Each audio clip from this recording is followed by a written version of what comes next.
new shit. So we can play some FNAF.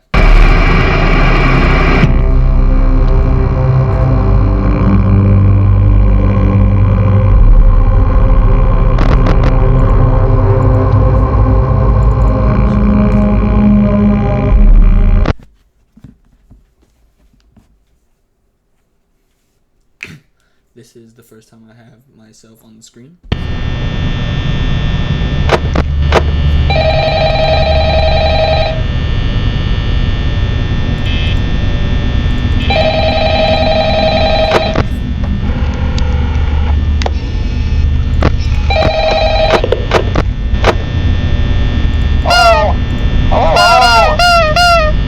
I wanted to record a message for you to help you get settled in on your first night.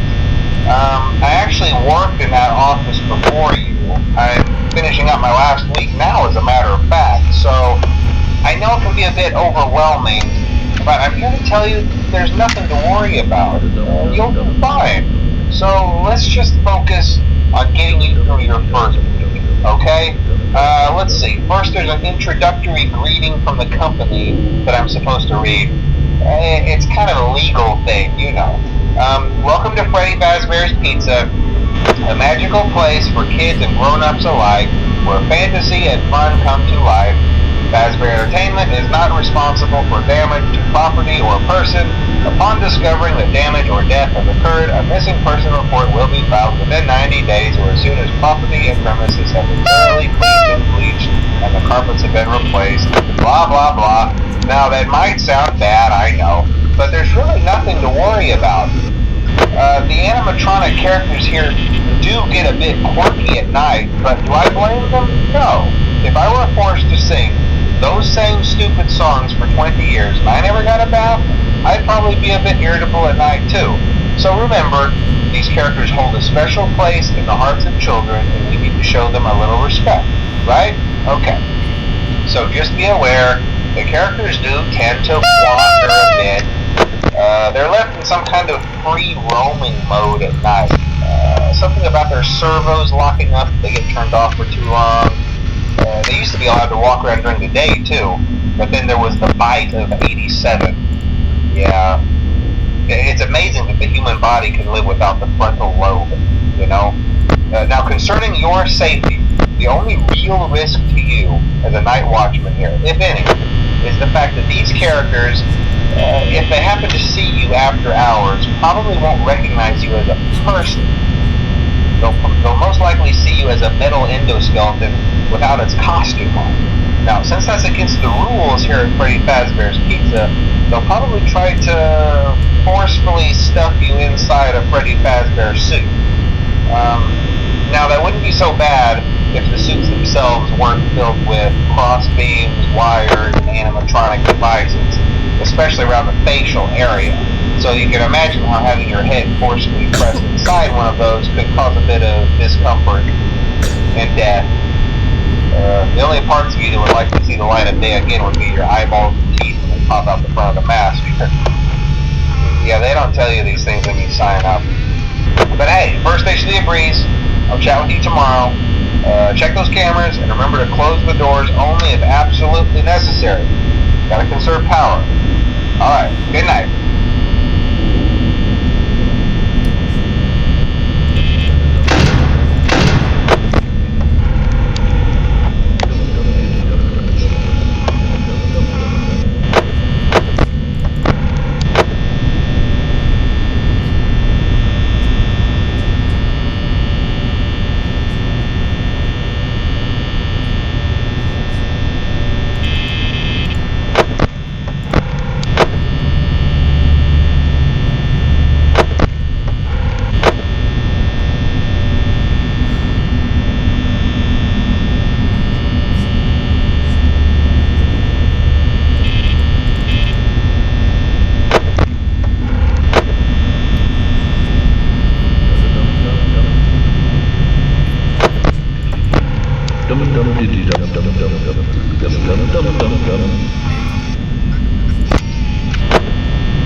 a good idea to peek at those cameras while I talk, just to make sure everyone's in their proper place, you know. Interestingly enough, Freddy himself doesn't come off stage very often. I've heard he becomes a lot more active in the dark, though, so hey, I guess that's one more reason not to run out of power, right? I also want to emphasize the importance of using your door lights. There are blind spots in your camera view, and those blind spots happen to be right outside your doors. So if you can't find something or someone on your cameras, be sure to check the door light. You might only have a few seconds to react. Not that you would be in any danger, of course. I'm not implying that. Also, check on the curtain in Pirate Cove from time to time. The character in there seems unique in that he becomes more active if the cameras remain off for long periods of time. I guess he doesn't like being watched. I don't know. Anyway, I'm sure you have everything under control. Talk to you soon.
a better idea. How about you go and fuck yourself? Alright, well, that was fun. Thank y'all boys for watching. Stay tuned for the next part. Bye.